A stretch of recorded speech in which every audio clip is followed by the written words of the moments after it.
because of our oppressor going into South America and Mexico, those conquistadors, those Puritans, those Jesuits, enslaving the Mexicans. Now, our Mexican brothers believe in this image right here. Right. This is the God of the Mexicans right here.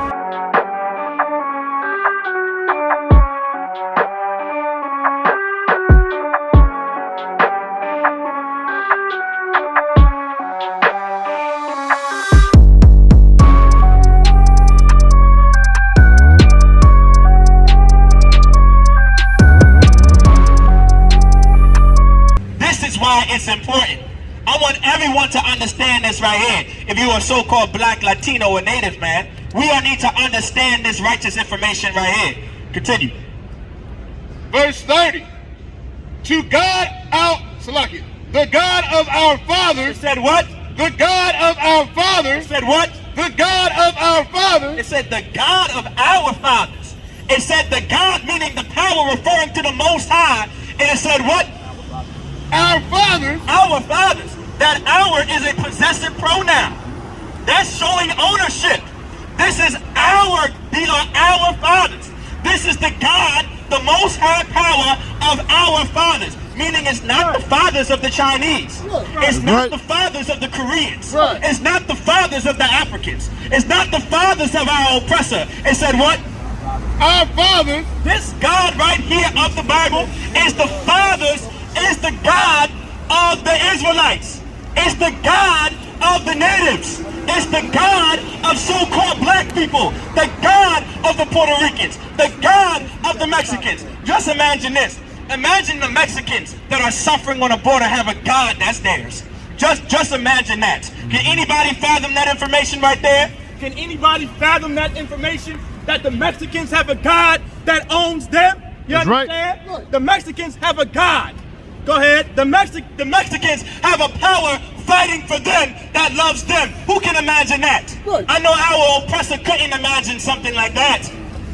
The Arabs couldn't imagine something like that. America couldn't fathom information like that. That there's a God that the Mexicans have, and he's going to fight for them. That's right. Christ died for those Mexicans. God is the God of the Mexicans. Not everybody. Because it said what? Our fathers. Our what? Our fathers. That's showing ownership. This is the God of our fathers. The gods of the so-called blacks, Hispanics, and natives, man. Pluralism. Because of our oppressor going into South America and Mexico, those conquistadors, those Puritans, those Jesuits, enslaving the Mexicans. Now, our Mexican brothers believe in this image right here. Right. This is the God of the Mexicans right here.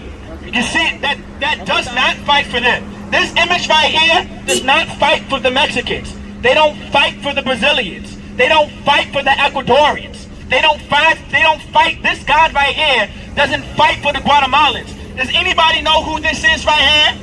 No one knows who this really is.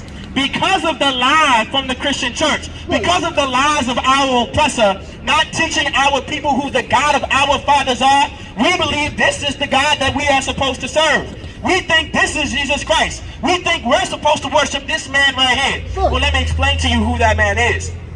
This man right here is Caesar Borgia, the second son of Pope Alexander VI of Rome, who had sex with his sister Lucretia Borgia, who killed his father, and who is the homosexual lover of Leonardo da Vinci. This is apparently the God of the Mexicans, when this isn't supposed to be the God of the Mexicans.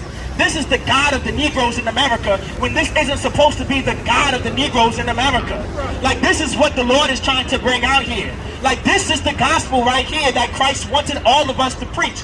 Everybody thinks the Christian church has the gospel. The Christian church does not have the gospel. The Christian church does not have the truth. Right. The Christian church does not have the information about God. Right. The Christian church does not have the truth about God. Everything in the Christian church, everything in the Catholic mosque, anything in Catholicism, anything in Judaism, anything in Jehovah's Witness, anything in being Baptist, anything in being Methodist, anything being in 7 Days Venice is a complete lie and absolutely a lie according to God. Right. It's absolutely against the Most High.